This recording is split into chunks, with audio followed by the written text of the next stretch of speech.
Good morning students. Sanskrit विषय के अंतर्गत आज हम पाठ 8 श्री जवाहरलाल नेहरू का अध्ययन करेंगे। पाठ को शुरू करने से पहले शब्दार्थ जान लेते हैं। विदेशाश्रम का अर्थ होता है वकालत, उद्यता, तैयार, संसर्गेण मेल से, हिताय भलाई के लिए, संलग्न लगा हुआ, उपासकः पुजारी, कीर्ति यश, बहुवारम बहुत बार, परास्तम हारा, अबोधयत समझाया, स्मरिष्यन्ति याद करेंगे। श्री जवाहरलाल नेहरू संसारस्य महापुरुष आसीत्। संसारस्य माने संसार के, षष्ठी एक वचन है यहाँ पर। श्री जवाहरलाल नेहरू संसार के महापुरुष थे। यह भारतस्य स्वतंत्रतायै अनेकानि कष्टानि अपि न अगणयत्। न अगणयत् का अर्थ होता है नहीं गिना। जिन्होंने भारत की स्वतंत्रता के लिए अनेक कष्टों को भी नहीं गिना। सः देशभक्त नायकः आसीत्। वह देशभक्त नायक थे। एषा उत्तर प्रदेशस्य प्रयागनगरे मोतीलालस्य गृहे उत्पन्न अभवत्। यह उत्तर प्रदेश के प्रयाग नगर में मोतीलाल के घर में उत्पन्न हुए थे। एतस्य जनन्यः नाम स्वरूपरानी आसीत्। जनन्या का अर्थ होता है माता। इनकी माता का नाम स्वरूपरानी था। एषः बाल्ये उच्च शिक्षायै विदेशम् अगच्छत्। ये बचपन में उच्च शिक्षा के लिए विदेश गए थे। यत्र सः विधिशास्त्रम् अपठत्। जहाँ उन्होंने वकालत की पढ़ाई की। अयं सर्वदा गुरुजनानाम् आज्ञाम् अपालयत्। इन्होंने हमेशा गुरुजनों की आज्ञा का पालन किया। फर्स्ट पैराग्राफ फिर से देखते हैं। श्री जवाहरलाल नेहरू संसारस्य महापुरुष आसीत्। श्री जवाहरलाल नेहरू संसार के महापुरुष थे।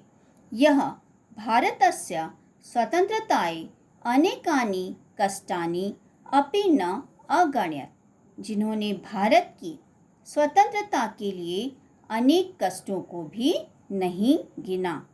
सः देशभक्त नायकः आसीत्। वो देशभक्त नायक थे। एषः उत्तर प्रदेशस्य प्रयागनगरे मोतीलालस्य गृहे उत्पन्न अभवत्। यह उत्तर प्रदेश के प्रयागनगर में मोतीलाल के घर में उत्पन्न हुए थे। एतस्य जनन्यः नाम स्वरूपरानी आसीत्। इनकी माता का नाम स्वरूपरानी था। एषः बाल्ये उच्च शिक्षायै विदेशम् अगच्छत्। ये बचपन में उच्च शिक्षा के लिए विदेश गए थे। यत्र सः विधिशास्त्रम् अपठत्। जहाँ उन्होंने वकालत की पढ़ाई की।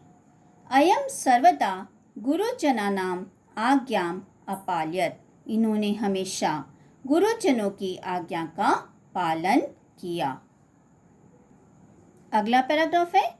यदा सः भारतम् आगच्छत् तदा महात्मा गान्धिना संसर्गेण देशस्य सेवायां संलग्नः अभवत्। जब वो भारत आए तब महात्मा गांधी के संसर्गेण यानी प्रभाव से देश की सेवा में लग गए। एषः गांधी महोदयेन चालिते सत्याग्रहे सम्मिलित अभवत्। ये गांधी महोदय के द्वारा चलाए गए सत्याग्रह में शामिल हो गए। देशस्य स्वतंत्रतायै एषः बहुवारं कारागारम् अगच्छत्। देश की स्वतंत्रता के लिए ये अनेक बार कारागार अर्थात जेल गए। एष भारतस्य ग्रामे ग्रामे सर्वान् जनान् अबोध्यत। इन्होंने भारत के गांव-गांव में जाकर सभी लोगों को समझाया। जना भारतस्य स्वतंत्रताय उद्यता अभवन्। लोग भारत की स्वतंत्रता के लिए तैयार हो गए। जवाहरलालस्य प्रयत्नेन भारतं स्वतंत्रम् अभवत्। जवाहरलाल के प्रयत्न से भारत स्वतंत्र हो गया। सेकंड पैराग्राफ फिर से देखते हैं। यदा सः भारतम् आगच्छत् तदा महात्मा गान्धिना संसर्गेण देशस्य सेवायां संलग्न अभवत्। जब वे भारत आए तब महात्मा गांधी के प्रभाव से देश की सेवा में लग गए। एष गांधी महोदयेन चालिते सत्याग्रहे सम्मिलित अभवत्।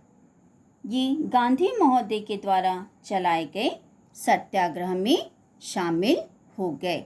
देशस्य स्वतंत्रतायै एष बहुवारं कारागारम् अगच्छत्।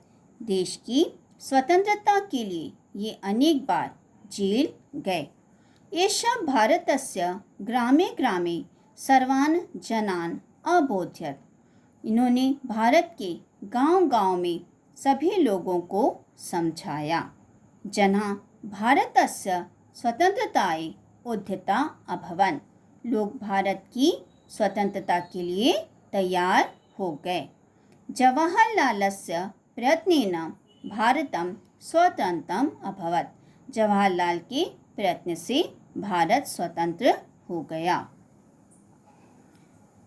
श्री जवाहरलाल नेहरू स्वतंत्रस्य भारतस्य प्रथम प्रधानमंत्री आसीत्। श्री जवाहरलाल नेहरू स्वतंत्र भारत के पहले प्रधानमंत्री थे। भारतस्य हिताय श्री जवाहरलाल नेहरू जीवनम् अयच्छत्। भारत की भलाई के लिए श्री जवाहरलाल नेहरू ने जीवन दे दिया। एष शिशुषु स्नेहयति स्म। ये बच्चों से प्यार करते थे। शिशवः एतं पितृव्य नेहरू इति वदन्ति स्म। बच्चे उन्हें चाचा नेहरू कहते थे। संसारे अस्य कीर्ति शांति उपासक रूपेण व्याप्ता अस्ति। विश्व में उनका यश शांति के उपासक के रूप में व्याप्त है। यदा 1962 तमे वर्षे भारते चीनदेशस्य आक्रमणम् अभवत् तदा एषः जनान् संगठनाय अनुरोधम् अकरोत्। जब 1962 वर्ष में भारत देश पर चीन का आक्रमण हुआ तब इन्होंने लोगों को संगठित होने का अनुरोध किया। तस्य आदेशेन भारतीया संगठिता भूत्वा चीनदेशं परास्तम् अकुर्वन्। उनके आदेश पर भारतीयों ने संगठित होकर चीन देश को परास्त कर दिया। 1964 तमे वर्षे मई मासे एषः महापुरुषः दिवंगतः अभवत्। 1964 वर्ष के मई महीने में इन महापुरुष का देहांत हो गया। भारतीय सदा तं देशभक्तं सादरं स्मरिष्यन्ति। भारतीय हमेशा इस देशभक्त को आदर के साथ स्मरण करते रहेंगे। थर्ड पैराग्राफ फिर से समझा रही हूँ। श्री जवाहरलाल नेहरू स्वतंत्रस्य भारतस्य प्रथम प्रधानमंत्री आसीत्। श्री जवाहरलाल नेहरू स्वतंत्र भारत के पहले प्रधानमंत्री थे। भारतस्य हिताय श्री जवाहरलाल नेहरू जीवनम् अयच्छत्। भारत की भलाई के लिए श्री जवाहरलाल नेहरू ने जीवन दे दिया। एष शिशुषु स्नेहयति स्म। ये बच्चों से प्यार करते थे। शिशवः एतं पितृव्य नेहरू इति वदन्ति स्म। बच्चे उन्हें चाचा नेहरू कहते थे। संसारे अस्य कीर्ति शांति उपासक रूपेण व्याप्ता अस्ति। विश्व में उनका यश शांति के उपासक के रूप में व्याप्त है। 1962 तमे वर्षे भारते चीनदेशस्य आक्रमणम् अभवत्। तदा एषः जनान् संगठनाय अनुरोधम् अकरोत्। 1962 वर्ष में जब भारत पर चीन देश का आक्रमण हुआ, तब इन्होंने लोगों को संगठित होने का अनुरोध किया। तस्य आदेशेन भारतीया संगठिता भूत्वा चीनदेशं परास्तम् अकुर्वन्। इनके आदेश से भारतीयों ने संगठित होकर चीन देश को परास्त किया। 1964 तमे वर्षे मई मासे एषः महापुरुषः दिवंगतः अभवत्। 1964 वर्ष के मई महीने में इन महापुरुष का देहांत हो गया। भारतीया सदा तं देशभक्तं सादरं स्मरिष्यन्ति। भारतीय हमेशा इस देशभक्त को आदर के साथ स्मरण करते रहेंगे।